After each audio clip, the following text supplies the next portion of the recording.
Right, hello everyone, I'm Will Deacon. This is my talk entitled PPaPaarraraallllelelelll, vCPU onlining for arm64. Okay, so who am I? Just my laptop so I can read it because there's some glare there. Okay, I'm an upstream kernel hacker. This is me with a lot of jet lag next to a massive tux.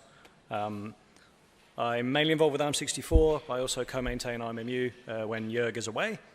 I've got some history with weakly ordered memory models, which is slightly what got me into this topic of PPaPaarraraallllelelelll vCPU onlining. I'm in the Android systems team at Google, primarily as a PKVM developer, but I do other things as well, such as brewing beer and trout fishing.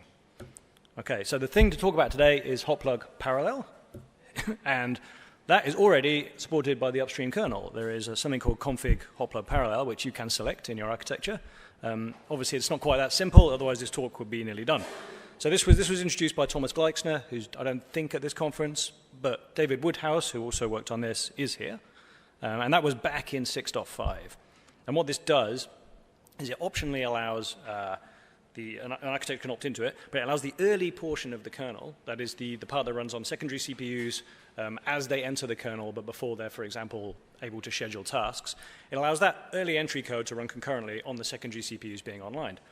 And as far as I can tell from the mailing list archaeology, this was motivated by minimizing the downtime when you do a kexec-based reboot on an x86 cloud server, where when you're onlining these cores, you have to do things like microcode updates, and they can apparently take up to 8 milliseconds, and if you do them one after the other, that's going to add up, right? If you do it concurrently, it can be nice and fast.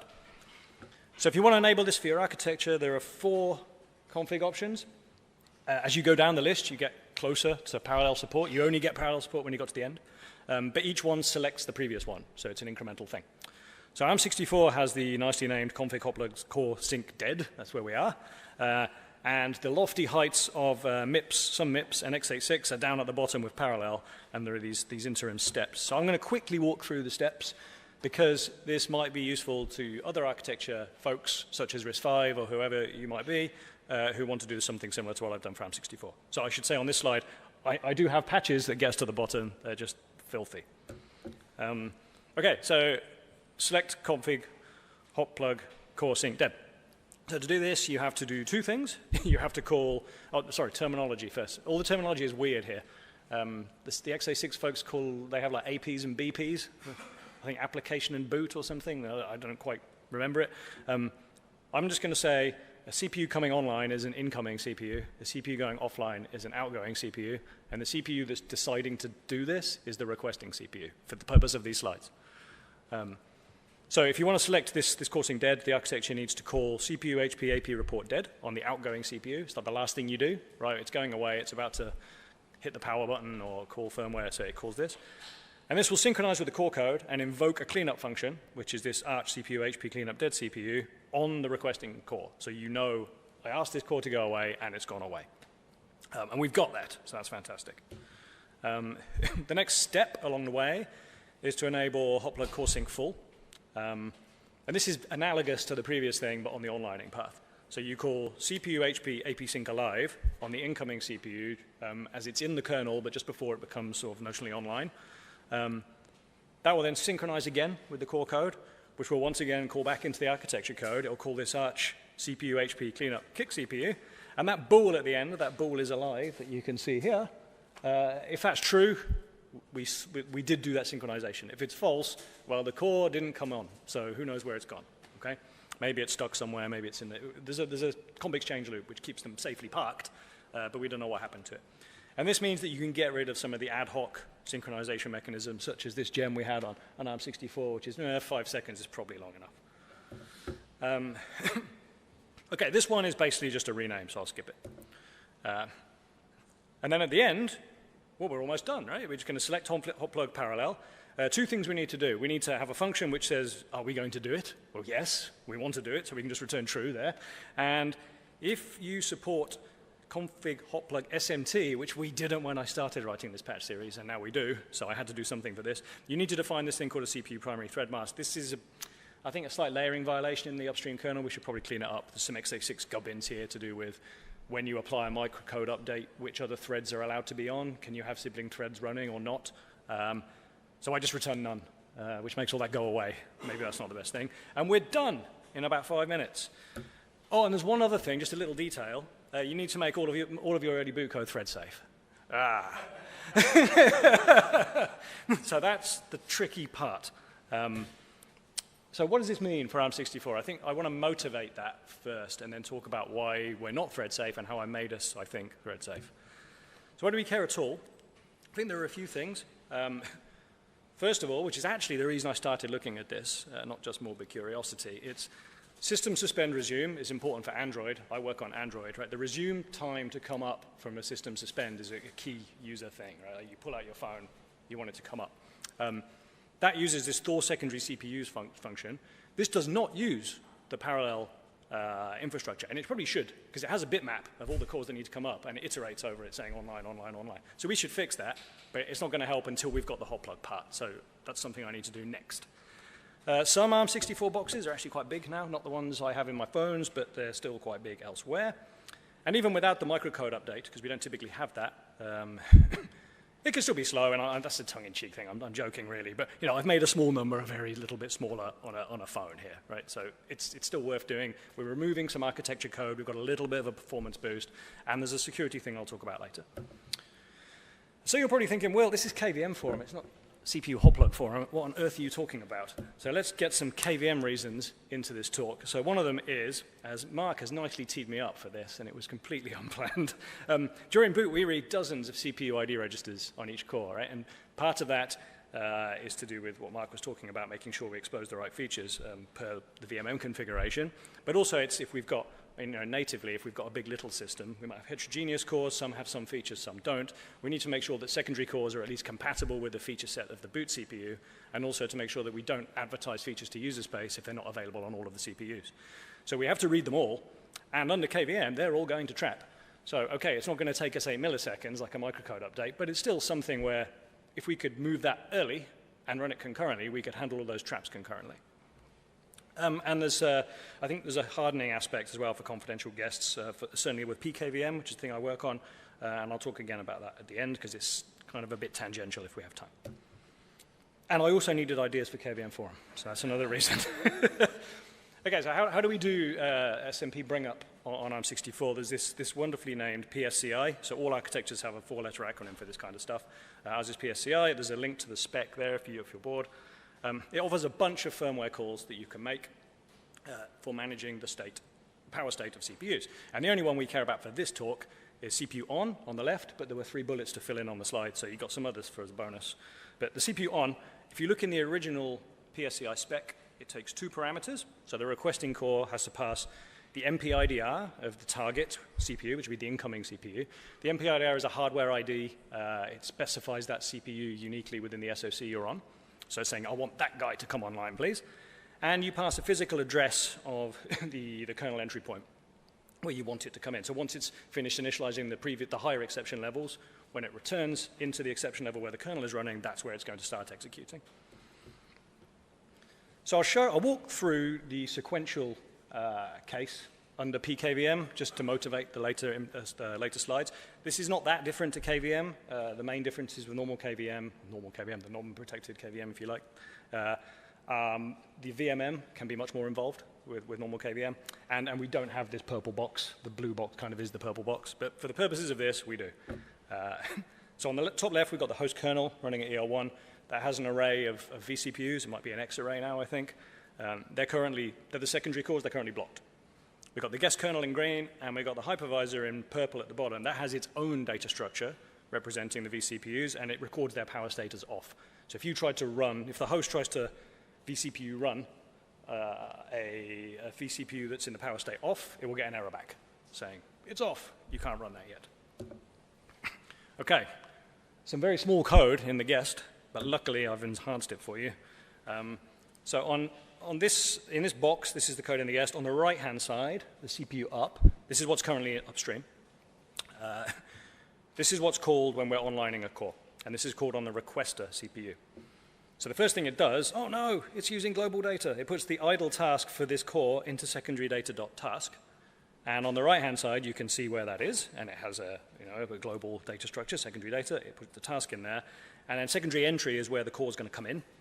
And that takes the address of the global data structure, loads that pointer out, and when it calls this init CPU task assembly macro here, that's going to configure various things, including the stack, right? So it's going to configure the stack for the CPU based on that global data.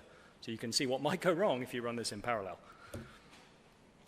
So let's just walk through the sequence really quickly. We do the PSCI CPU on. We pass the hardware ID and the secondary entry, physical entry point for the vCPU. Hypervisor says, OK, I'm going to track that. I'm going to update the power state. So this secondary CPU is now on. You can run it. And I'm going to stash away the entry point because it's been passed to me by the guest. Then we tell the host, hey, there's been a hypercall. It's a PSCI CPU on for this particular core. Please, can you run it? So it wakes the thread, issues the hypercall in the context of the vCPU, which has been woken up. And then, hey presto, we enter the guest at the specified entry point. So that is the sequential boot flow with PSCI today. So then I cook my to-do list. OK, what do we need to do? First of all, we've got to kill that global pointer. Second, we want to move those ID registers early because we decided that they trap, and that might be nice to avoid. Then we can select the config option, and then we can go fishing. So that's what we're going to do. So PSCI had the foresight in 0.2, and now this is still quite an old version. This is supported by most, but not all. It's always most, but not all, isn't it, machines? So PSCI 0.2 extends CPU on with the third parameter, and that's called the context ID, which I called context here because of the slide. And what this says is, whatever value you pass in there, it's an opaque value, it will appear in register X0 on the onlining CPU when it enters that entry point. So this provides a really, really convenient way to pass the idle task pointer instead of going through a global data structure in memory. We still have to maintain the old path with global data structure and the sequential path, which is a bit of a faff, but it's not too bad. That's useful for old PSCI implementations, but also if you decide for some reason to turn this feature off, perhaps you're debugging or various reasons you might want to turn it off, you can do that and we'll fall back. The error handling is a little fiddly, more on that in a minute. OK, so what does this look like now? The PSCI CPU on gets the idle task passed as its last parameter. That's also recorded by the hypervisor. And then in step 6, when we finally enter the guest, we pass X0. And now we can zoom in again on the guest. And a few little things have changed, which I've bolded. So we've changed the name of CPU up, because that was one of the many steps that we needed to do in the earlier slides. That's fairly straightforward. But now what we do is we quickly, the first thing we do is stash that pointer into a Corley saved register, so we can do a bunch of stuff, pull it back out, and then the rest of the code is the same in that early assembly. In the secondary start kernel, that's the C code that we then branch to with the MMU on. We do CPU info store CPU. That slurps all the ID registers for us. And then we do the sync alive. So we're exactly where we want to be. We've got per CPU state being passed in. We're slurping the ID registers concurrently. And then we sync. We should all be good. But why have I only ticked the first thing off my to-do list? Well, the problem is CPU info store CPU. Yes, it reads all the ID registers, but then it stores to a global data structure. And that's this boot CPU data. So boot CPU data is effectively, it's the state we read on the boot CPU, and each time a CPU comes online, we manipulate it. So for example, if the boot CPU supports like whiz-bang feature 4000, and the second CPU doesn't, we can just zap that feature and say, hey, we don't support whiz-bang feature 2000. And you finesse this until you've got all the cores, and you say, right, whatever the subset, like the lowest common denominator we're left with, that's what we're going to go on.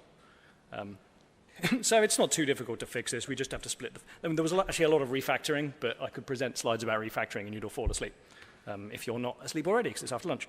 But I wanted to point out that we have to refactor this and split it into 2 steps. So now we just effectively have something that looks a bit like this. It's a bit more complicated, but you do the update after you've done the synchronization. All right, good. Now can we select the option? Error handling.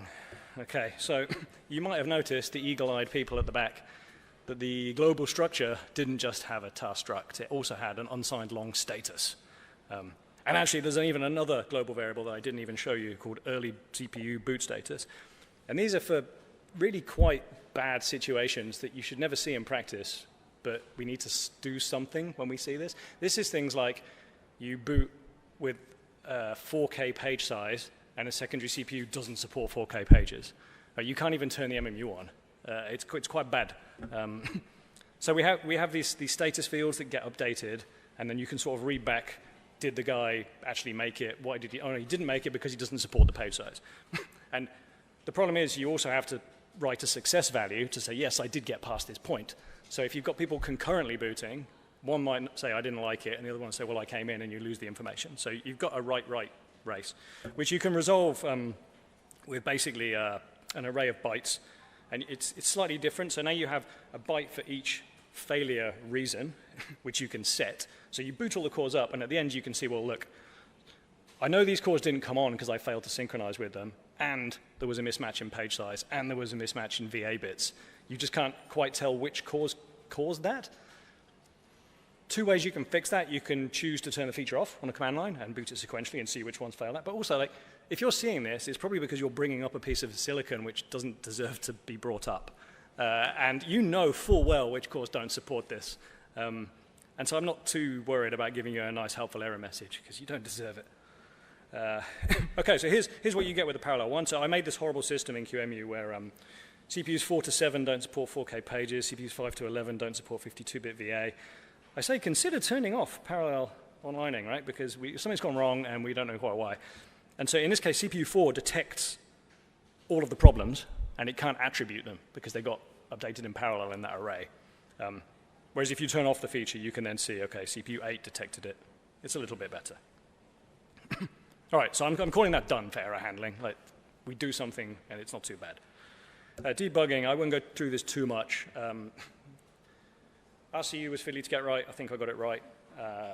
We print a silly message about the iCache policy, which no one cares about, and we print that really early. And first of all, I'm not sure it's entirely safe to run that at that, like, do print Ks that early. But second, it makes things really slow. So I just removed that print.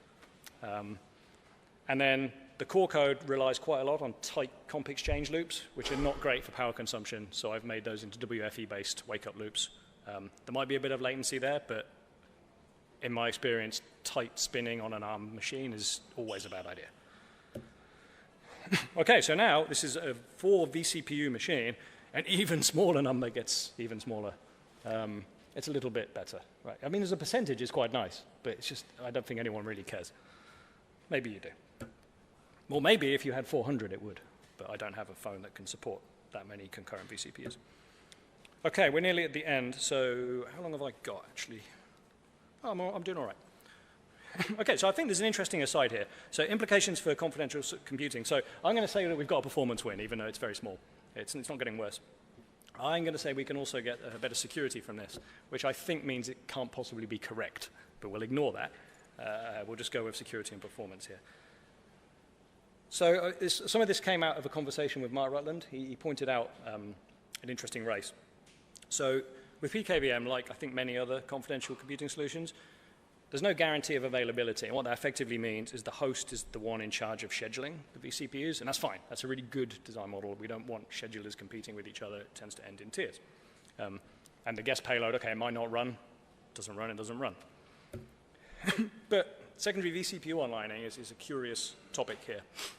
So without the hot plug parallel stuff, you can end up having these races where, for example, a guest issues a CPU on for vCPU1, as I showed earlier on. Sets the power state to be on. OK, all right, let's wait for it to come on. But the host goes, I'm not going to run it. Not going to run it. And the guest will give up. It will time out. You saw that 5-second timeout I removed. There's still a timeout in the core code. It might be 10, 15 seconds. It's a bit longer, but it can wait. The guest can then say, right, I want to boot vCPU2. At which point, the host can run both vCPU1 and vCPU2. They're both power state on. They will run. They'll enter at the same time, and they'll pick the same task from the global state, and they'll run on the same stack. And that's bad. So that's neatly resolved with the parallel hot plug support. They now have their own state.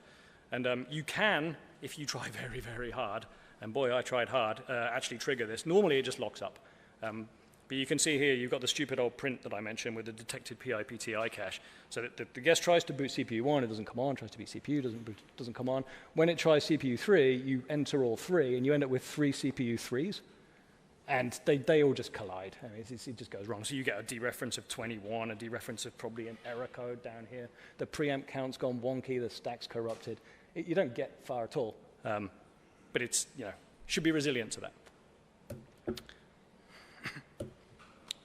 So I think the conclusion for me is I mainly work on phones, and I would really value some help testing this on larger systems. In particular, if we park KVM for just a second, there's going to be a lot of firmware implementations out there, I fear, which do not expect a ton of CPU on-calls all to happen at the same time, and might themselves have global state. Please let me know if this doesn't work for you. I haven't tested it with many VMMs. I've tried CrossVM and KVM tool. They seemed happy, but let me know how you get on. And I don't have any SMT machines. They're quite rare, but I believe they do exist. So I have some really horrible hacks in the sense that they need splitting up, they need commit messages, that kind of stuff. But the actual code, I think, is pretty solid. So yeah, have a go. Let me know. I'd appreciate it. And with that, I may have time for... I have time for a question if anyone has any. Yep. Why is it called hot plug, says Alex. That's a very good question. I meant to say that. So it's because it's exactly the same logic that is used for onlining and offlining a core, but you can also echo on 1 or 0 into somewhere in sysfs. There's a file for online, offline for each core.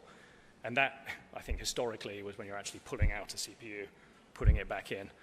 On a phone, don't do that, but you use the same mechanisms. So hot plug is a bit of a misnomer nowadays, but it's in kernel/cpu.c. It's the code that's used for bringing on and offline CPUs.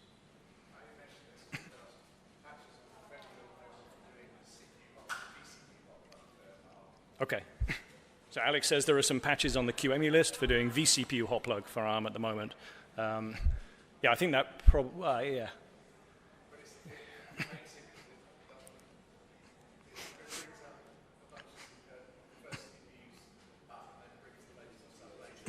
Gotcha.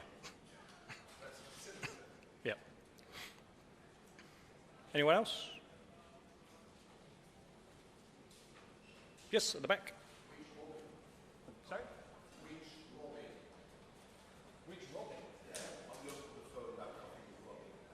Ah, do I? Interesting, I don't know.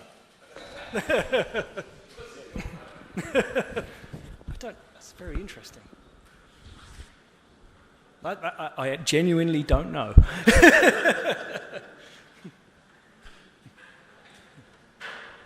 Yes, Art.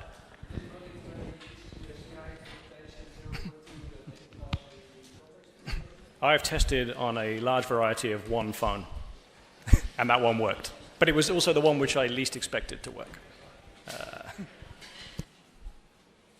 I think, given that there's nothing in the PSCI state machine where the OS says back to the firmware, thank you, I'm done. So, because, you see what I mean, like a CPU on never sort of finishes in some sense from a firmware perspective. It gets the on, it does the on. So maybe it just falls out in the wash. There's no natural point where the firmware could say, oh no, I know that I'm done with booting that core.